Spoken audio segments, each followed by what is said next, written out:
don't care about the weather, leaving footprints in the sand. Even though her heart is broken, darling, you will love again. Welcome to another edition of Sunshine Spotlight, and I am honored to have the great Jessie Payo join me today. How are you? I'm fabulous. You really are fabulous. I'm I'll, be- so- I'm I'll, tell, trying. I'll tell you.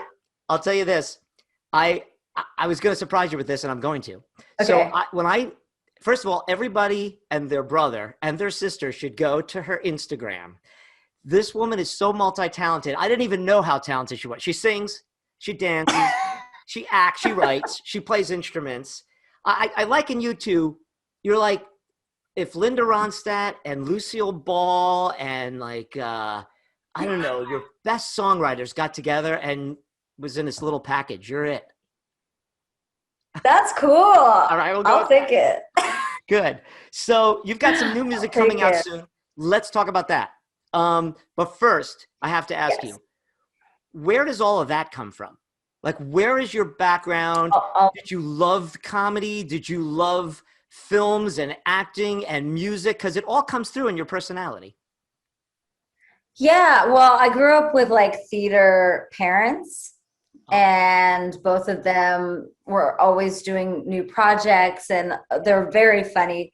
And I was raised like watching comedians, and it was never something that I wanted to pursue, but our household was just hilarious. Like everyone was trying to top each other and trying to be like funnier or come up with characters. Like everyone was doing different voices. So this was just something that I was raised. We're just a goofy family, and my parents were always in plays. So our home video archives Oh, are I bet. insane. I bet. I could have a film festival with them. If this is any indication, you have to. Where did you come up with the thing I have in my house? So it's this thing I've been doing on Instagram since the beginning of quarantine. My friend Allie, actually, she was the one that inspired it because she was staying at her grandmother's cabin and it was full of vintage stuff. And she and her boyfriend would do this thing called check this out. And then she would just show something vintage. So I asked her, I was like, can I do my own version of it? But mine's just kind of the Pee Wee Herman spin on it. Mm-hmm. You know, like I loved because she was just herself, and but I was like, I started putting on costumes. I started doing it every day because that was the only thing I had to do. Like I didn't know how long we were going to be in this. We're coming up on a year now. Oh God. And I was like, I'll do this until things open up. Yeah. And now you have to do it for a year. It's funny. Yeah. It's still great though. I don't know how you do it. You're speaking to me now. You're in the warm climes now. You're where are you? Where are you right now? I'm in Palm Springs. Oh, nice. Yes. Yeah, I got 3 feet of snow out my window. I was just telling you before I went. I can't even relate to that right now. Very jealous. Okay, I want you to talk about now. The first time I was introduced to you, you did background vocals for our friend Eric Hutchinson on a wonderful record called "Modern Happiness" with the Believers. You were a believer, and you've been singing since you were a teen. Though you told me when we spoke that you were introduced. You were like a blues cat. You were introduced to Pinetop Perkins from Muddy Waters Band. I opened up for Pine Top. Yes. Yeah. Talk to me about that. What that must have been like. So, growing up, I always tried to find what music spoke to me, and mainstream radio wasn't really doing that. And then my dad took me to the Long Beach Blues Fest, and I saw John Lee Hooker, Coco Taylor, Buddy Guy. Wow. So many. Little Milton.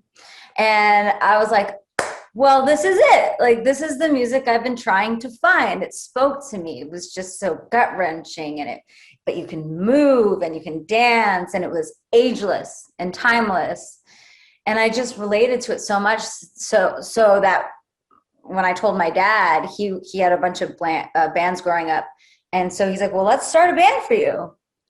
And, That's cool. it was just like, this was at the height of like bubblegum pop and Britney Spears and Christina Aguilera. And I was like, I don't want to do that. And plus, like, I gotta like show my stomach and stuff if I do that kind of music.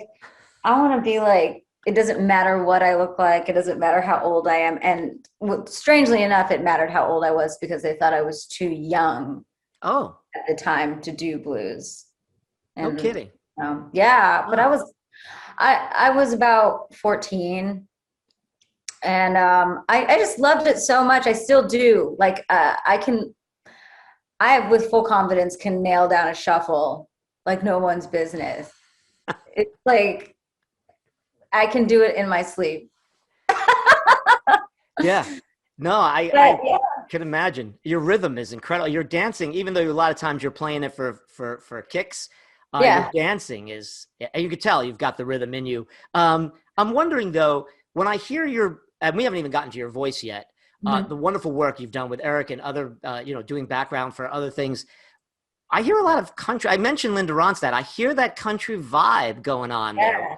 Were you also influenced? Would you say that that's an influence not only on your singing but also your writing, your songwriting? Oh yeah, and that came later. My mom was always listening to bluegrass, and she listened to a lot of Linda Ronstadt and Emmy Lou growing up. But it wasn't my thing until later.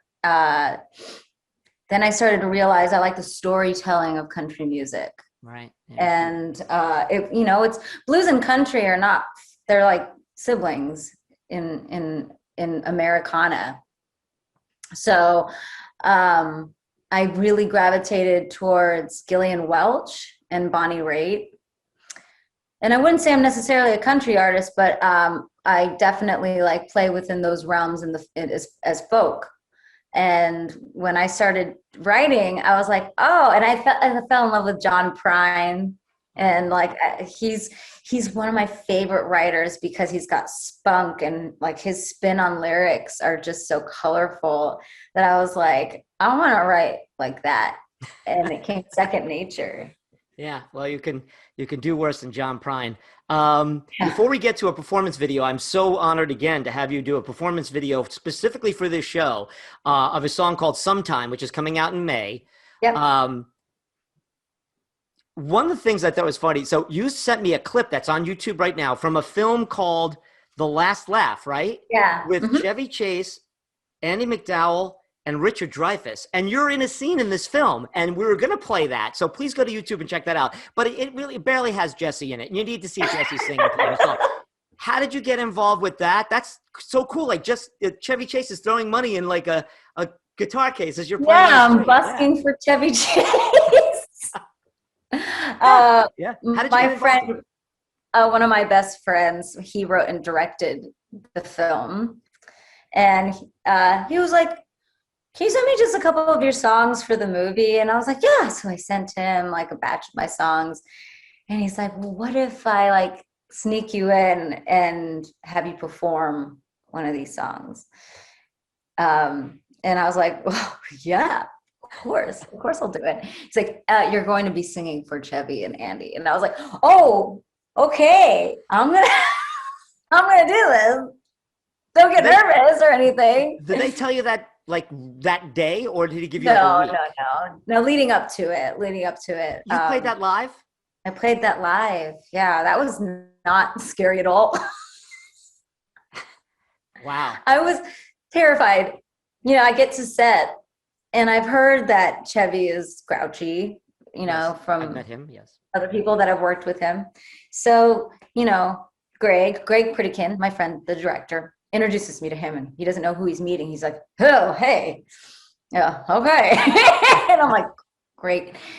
And then we shut down this street in New Orleans, and they set me up, and they tell me exactly what's going to happen is I'm going to play, and then he's going to throw some money in my guitar case. And then to have a whole set and crew stop, and you have to just play guitar and sing while like two like iconic actors come strolling up and watching you, and like they're like acting like he's like watching going, oh. And then he started trying to make me laugh during different takes. He goes, oh my God, is that a guitar? Doesn't he hum your song too as he's walking down the street? I think he's humming your song. Yeah, yeah. He actually really loved the song. After we Great shot song. it, he turned to me and he was like, "That reminds me of that song, Something Stupid." And I'm like, "Oh yeah, yeah." That's. He's like, I play jazz drums, and I was like, I had no idea. And so he really opened up to me, and it was really cool because we got driven back to the hotel, and we just got to chat in the lobby at 3:30 in the morning, and I'm like, I'm just like talking music with Chevy Chase. This is awesome. So it's really cool to have that experience. Plus, it's one of my songs, and it's also what brought my music to a whole new audience. It was one of those where every week or so, I get a message on my YouTube saying, I had to pause the movie to see who this was, and I'm so glad I found you. And that was such a blessing and such a fun way to have my music be exposed to people I probably would never have found me in the first place. No kidding. And the film is called Last Laugh Against. It's a Netflix movie, so I believe it's up on Netflix. Yeah. And you'll get to see Jessie in there. But Yes. to see her do the full song, let us check out. We're not gonna do that song though. We're gonna do a song called Sometime, right? Yes. Mm-hmm. And that is coming up on a record in May. We'll talk about that when we come back. But this is the great Jessie Payo singing for you.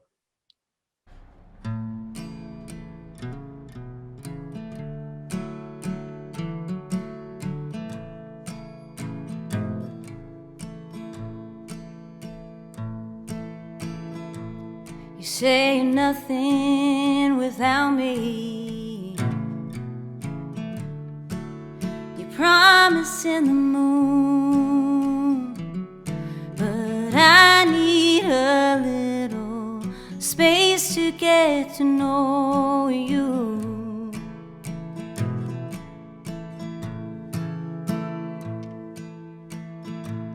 I'm an unlucky lover. You came in out from the rain, but it sure feels good to know that I can feel this way again. Wait, I'm still on your side.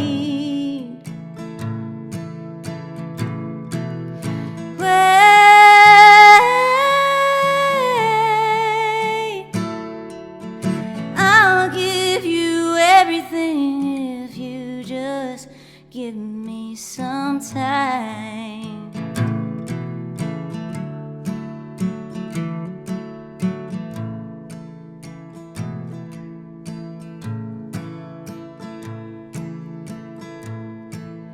Poetry and roses, it's all played out. So let's keep it simple, learning to slow down.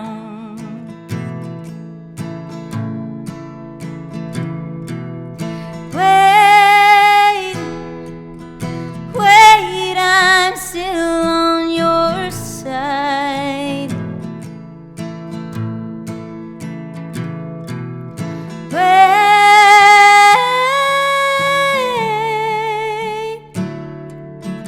I'll give you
Oh, give a little time.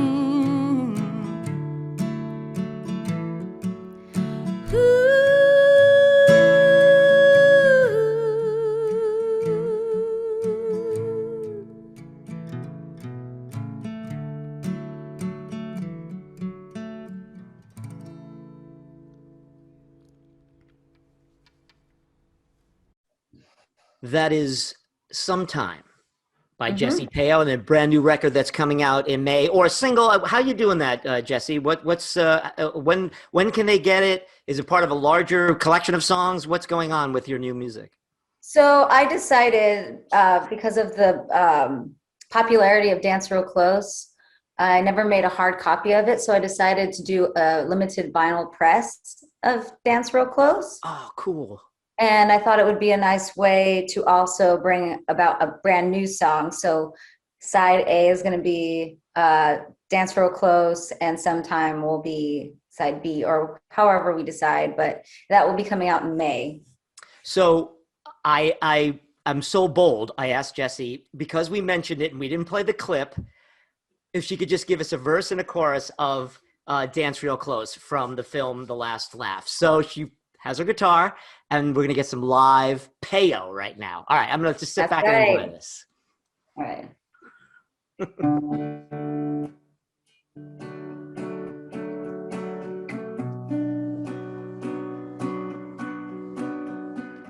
Nobody's perfect. I know that I'm high as a kite, lost in the music, and maybe, just maybe, we might. Heaven was close in your eyes. Why did you come here tonight? Shut up and kiss me, I'm talking too much. Dance to the record like they wrote it for us.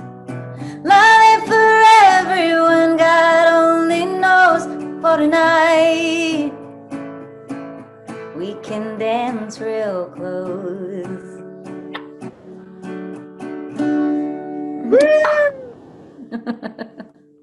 Ah, I'm Thank swooning. you. Swooning. Thank you. That's I'm proud fantastic. of By the that way, one. Jessie told me that she does her own bangs, just in case you're looking for. She not only dances, sings, also hair. She does. Oh, I'm not gonna do anyone else's hair but mine. I'll sit with you, I'll FaceTime with you and go, okay, that looks good. No haircuts. But I ain't gonna cut it. Uh-huh. So, last thing, you got the record coming out in May, but I really want to, I've always wanted to ask you this, and I asked this of other people who've done that kind of work. Even Adam Duritz, who does the podcast with me, Yes. he's done a lot of background vocals. Mhm. I know Eric has as well. Mhm. How do you approach that? When you hear someone's song, do you walk in and you have an idea of how you harmony? Do you wait for them to tell you and then try to do it? Like, what is the art of being a background singer? Well, usually I can hear it before, like if I hear the songs that I will be singing backup on, I'll have an idea of how I want to approach it, but obviously it's up to the artist. So a lot of times I'll just fill in exactly where I hear it, and then the artist will make changes. When I jumped on with Eric Hutchinson, he already had all the parts thought out, and I jumped on tour, and just Elliot Blofeld kind of just showed me all the parts where I fit in, because they were already doing harmonies on tour. But I love figuring that out with other singers and making them complex. And I love, like, the Louvin brothers do like harmonies where they'll switch parts. So like one will be on top and one on bottom. Then they'll come together and then they'll go the other way. And that's one of my favorite things to do with other singers. Yeah, that's true. That's one of my favorite things But that that's Simon about Garfunkel does too. Yeah, it's beautiful work, and that's a great Yeah. album, and your voice is lovely. Last question. You do so many things. Yes. What is your favorite? Is it writing the songs, performing the songs, singing? What is your favorite art form? Oh man. Well, I guess performing. That's my favorite. That's my favorite. Like if I there's nothing like it. And it's after all the hard work has been put in. And then you can just like relax into just expressing the art that's been created. I love songwriting. I love the process, but I love when it's done and it's taught to the band, everything's arranged, the people are there, and then just I can embody what the song means and just let that take over. That's my favorite. And Well, that is what I'm missing in my soul. yeah, that must be killing. This whole thing is just so hard. It really is. It's difficult for fans, for music writers, for performers, for people who just love music. But you were born to do this, kid. Mm-hmm. So I hope you get back out there and able to do it sooner than later, really. Yeah, I'll figure it out. I'm sure I will. I'm a survivor. That's what we're all doing. Yeah. Well, anyway, thank you so much for doing this. I hope everyone, please go out and check out Jessie's Instagram, check out her new music, Sometime and Dance Real Close, coming out this May. So we'll be seeing this in early March. But if you happen to see this around May, check her stuff out. Anyway, this has been Sunshine Spotlight. That is Jessie Payo. Take care. Say bye-bye. Heaven help me, lately I can't help myself. Heaven help me be the hero of my own personal hell. I'll be the